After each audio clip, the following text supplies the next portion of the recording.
Lors de la précédente Minute du Geek, nous avons parlé du film The Frighteners. Aujourd'hui, nous allons nous intéresser plus en détail à son réalisateur, le néo-zélandais Peter Jackson, qui était assez peu connu du grand public avant la trilogie du Seigneur des Anneaux. C'est cette adaptation cinématographique du roman de J.R.R. Tolkien qui a fait de lui l'un des cinéastes les plus populaires des années 2000. Peter Robert Jackson est né en 1961 à Wellington, la capitale de la Nouvelle-Zélande. Lorsqu'il était enfant, Jackson adorait les films de Ray Harryhausen et était fasciné par King Kong. Très vite, il devint également fan des Monty Pythons, qui lui permirent de développer un goût certain pour l'humour noir et absurde. Un jour, un ami de la famille lui offre une caméra Super 8 et fait naître une vocation. Peter commence à réaliser des petits films, tentant de reproduire en stop motion ses séquences préférées de King Kong. En 1976, à tout juste 15 ans, il réalise The Valley, un court-métrage qui lui vaudra le premier prix de sa carrière. Le film, qui dure 20 minutes, raconte le périple d'un groupe de prospecteurs qui débouche accidentellement dans une vallée peuplée de créatures mythologiques qui sont autant d'hommages à Ray Harryhausen. Mais le matériel pour réaliser des films coûte cher. Jackson commence à travailler comme photograveur pour un journal local. Un job qu'il conservera pendant 7 ans. À la première occasion, il achète une caméra 16 mm d'occasion et commence à travailler sur son premier long métrage. Un film aussi gore que délirant, judicieusement baptisé Bad Taste. Avec des tournages les soirs et week-ends, la production durera plus de 4 ans. Durant ce laps de temps, il fait la connaissance de Fran Walsh, une jeune scénariste qu'il épousera en 1987, l'année de sortie de Bad Taste. Fran Walsh deviendra sa partenaire d'écriture et de production sur tous les films qui suivront.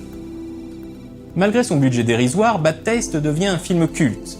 Peter Jackson peut alors mettre en chantier son deuxième long métrage, Meet the Feebles, une parodie acide des films de marionnettes à la Jim Henson.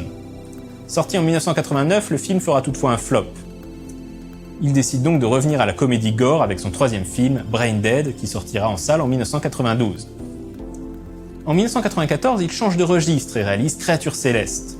Le film, récit onirique d'une amitié fusionnelle qui devient malsaine entre deux jeunes filles dans la Nouvelle-Zélande des années 50, impressionne la critique et vaudra à Walsh et Jackson une nomination aux Oscars dans la catégorie meilleur scénario original. C'est lors de la production de ce film que Jackson fondera Weta Digital, sa société d'effets spéciaux numériques qui est désormais un des poids lourds du milieu. Après Créatures célestes, Jackson réalise le documentaire Forgotten Silver pour la chaîne de télévision TV One, un film formidable que je vous recommande. Puis The Frighteners. Déjà à l'époque, il veut réaliser un remake de King Kong, mais le projet est mis de côté par Universal qui ne souhaite pas se trouver en concurrence avec le Godzilla de Roland Emmerich, alors en production chez TriStar. Peter Jackson va alors chercher un autre projet et va rencontrer le producteur Saul Zaentz, qui possède depuis 1976 les droits cinématographiques du Seigneur des Anneaux. Le courant passe entre les deux hommes et Jackson trouve son nouveau défi, donner vie à l'œuvre de Tolkien en film live. Un défi qu'il relèvera avec brio, Legolas surfant sur son bouclier mis à part. Après le triomphe de la trilogie du Seigneur des Anneaux, Jackson parviendra finalement à faire son remake de King Kong en 2005, qui sera plutôt bien accueilli par la critique et le public. Ces films suivants connaîtront des résultats plus mitigés. The Lovely Bones en 2009 fera un flop, et la décision d'adapter Bilbo le Hobbit en 3 films en rajoutant des scènes d'action, personnages et romances absents du livre d'origine fera débat.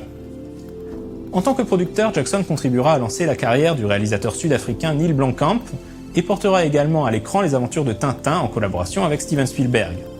Il était à une époque question que Jackson adapte le jeu vidéo Halo en film, mais ce projet semble à l'heure actuelle au point mort. En tout, les films de Peter Jackson ont remporté 4 Golden Globes, 14 BAFTA et 20 Oscars.